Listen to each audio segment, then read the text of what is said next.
Have you or one of your loved ones ever experienced chronic soreness, emotional burnout, or that feeling when your quads ache just walking up the stairs? You might be suffering from high-intensity fatigue disorder, or HIFD, a common condition caused by believing the only way to lose fat is to suffer. Symptoms may include joining your 5th HIIT class this week, saying it's active recovery when your legs literally don't fucking work anymore, and pretending burpees are fun. Introducing LISS, or Low Intensity Steady Sanity. Clinically proven to burn fat, protect your joints, and most importantly, prevent you from hating your life. And let's be real, not all cardio is created equal. Some of it's phenomenal, 10 out of 10, chef's kiss, and some of it is just complete and utter garbage. So today, the professional fat ass is going to be rating every cardio method based on how much fat you can actually lose in the long term, while keeping all 4, or preferably at least 3, of your limbs intact. So first up, we got battle ropes. Let's just get this out of the way.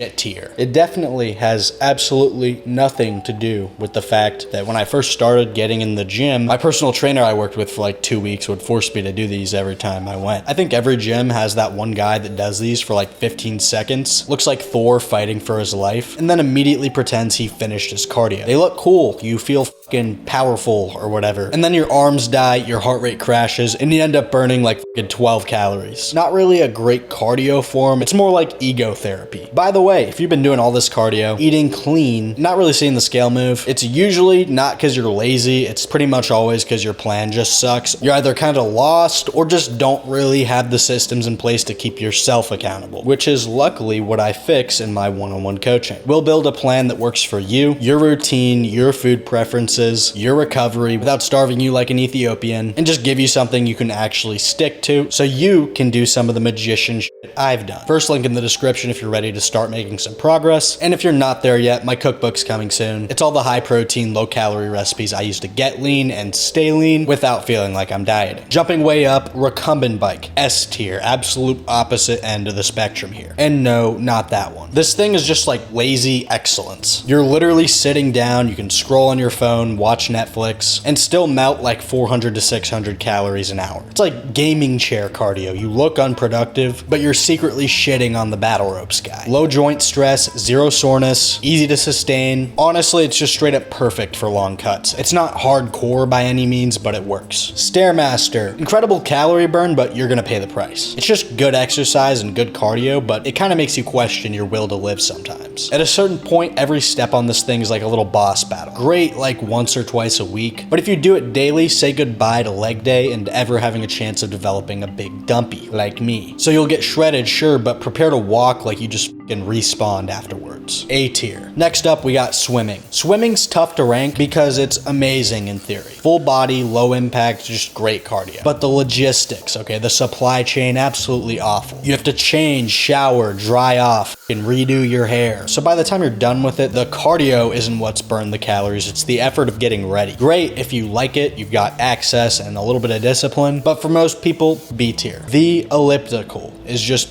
God tier cardio. Zero joint stress, smooth motion, full body burn, so the load on your muscles is fully spread out. You're not really at risk of overusing one muscle group like you are with biking. Only real downside to this thing is you can't play like little games on your iPad while you're using it, because it does involve a little bit of motion with your arms, but you have the option to just not use your arms if you want to. You can zone out, listen to a podcast, blast Lady Gaga, whatever. It's the I want to get shredded quickly but not die doing it machine. You'll burn 500 plus calories without thinking this is fucking horrible or limping the next day, which is very rare. Boxing, or just I guess combat sports in general for cardio, look badass, feel great. I personally have a ton of fun with it, but terrible for long sessions. You gas out in minutes, your shoulders catch fire, and then you're just like giving the bag little love taps with regret, thinking, maybe my dedicated form of cardio shouldn't be something that literally involves getting hit in the head. And again, I personally love it, great for a hobby, great for competing, whatever, but terrible for the sake of sustained fat loss. So unless you're training to kill sorcerers, just keep this one casual.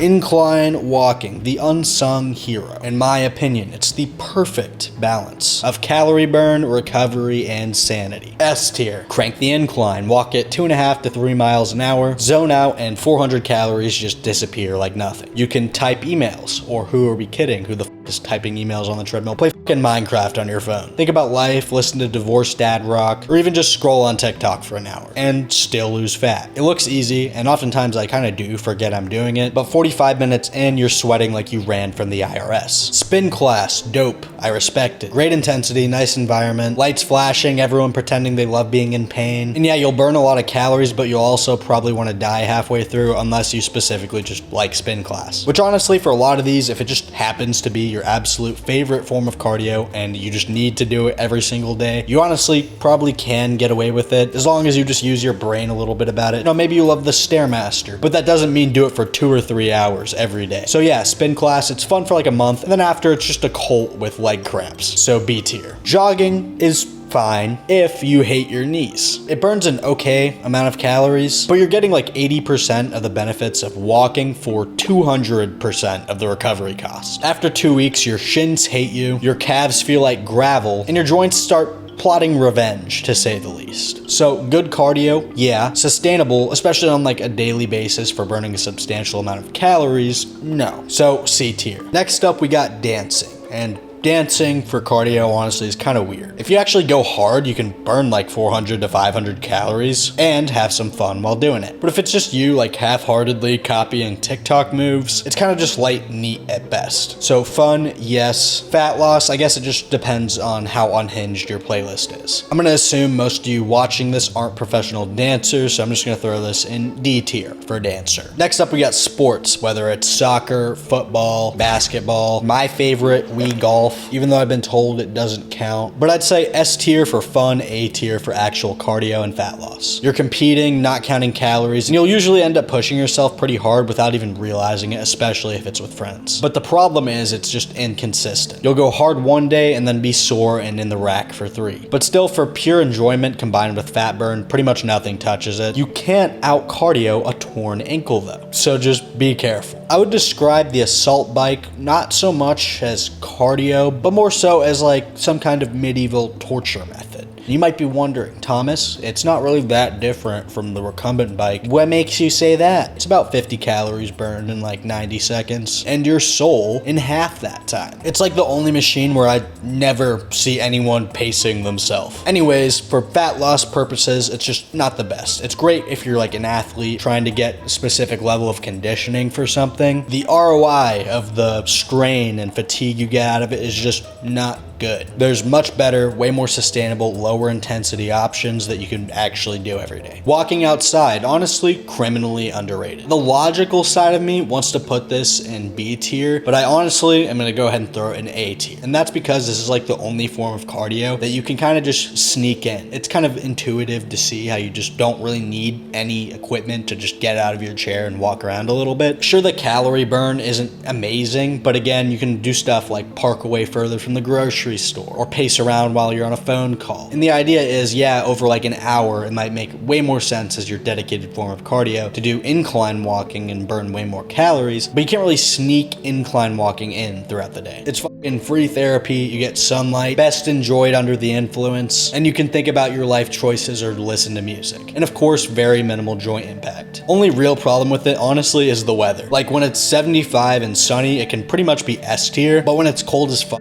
or raining, or if you live in the UK, you're pretty much instantly back to D tier. Still, the easiest cardio habit on earth. The rowing machine deserves respect. It's like the deadlift of cardio. It'll absolutely torch your back, legs, and lungs all at once. The calorie burn's great. Couple problems with it. One, it is kind of fucking hard and a little bit miserable. Can't really distract yourself from it with TikTok dopamine. You know, eventually you get tired, your form collapses, and suddenly you're just shaking violently and hoping no one's watching. Awesome for variety, but not really something I do daily. It's just too intense. So B tier. Next up's the upright bike. Good calorie burn, super low joint stress, portable, like a nice little teleportation machine. But man, the fucking seat pain. If you've never biked long enough to question your will to sit down again, you just haven't really lived yet. Solid cardio, A tier. Just invest in padded shorts or a donut pillow or something. Next up, I've got a bonus S tier. Playing video games. ropes. This one's honestly my favorite. Pick up a walking pad and a standing desk. If I remember, I'll put some in the description. And now all of a sudden, while playing video games, working, actually answering emails, you can end up burning like 500 plus calories a day just doing what you'd already be doing anyways. You can literally get shredded while playing Marvel Rivals. It doesn't really feel like cardio, it's just lifestyle optimization. Welcome to 2025, where the neckbeards have finally won. Alright, final section, let's talk a little bit about why HIIT sucks. On paper, it sounds perfect. Burn more calories in less time. But in reality, you just end up burning out faster. You can't do HIIT every single day, your body just won't recover, especially combined with strength training. You'll end up sore, starving, and just lifting like garbage. LISS, or low intensity steady state cardio, burns less per minute, but you can do it way longer and you can do it every day. So in the long run, you burn more calories. And that's the secret. I mean, it even applies to your diet. Consistency will always beat intensity. It's not about killing yourself in one session, it's about slowly stacking calorie burn, wins in the gym, making better decisions with your diet, and having it slowly compound into whatever results you're looking for. So yeah, LISS may be boring, but it gets you shredded, keeps you sane, and usually keeps you from waddling. Meanwhile, HIIT turns you into a hungry, angry, sore little cardio goblin. That's the full cardio tier list, 17 ways to either lose fat or lose faith in humanity. Just pick the ones that you like and don't wreck your recovery, lose your ego, and just fire some neurons before you decide to hit the Stairmaster for 3 hours at max intensity and ultimately end up giving up like 30 minutes in. And for the love of God, if you're still doing burpees for cardio, just seek help immediately. This has been Thomas Arnold, HIFD survivor. Ask your doctor if incline walking is right for you. Coaching links below. I'm a magician. I can't poof you from 300 pounds jacked in 24 hours, but I can pretty much guarantee I'll get you there faster than you can by yourself.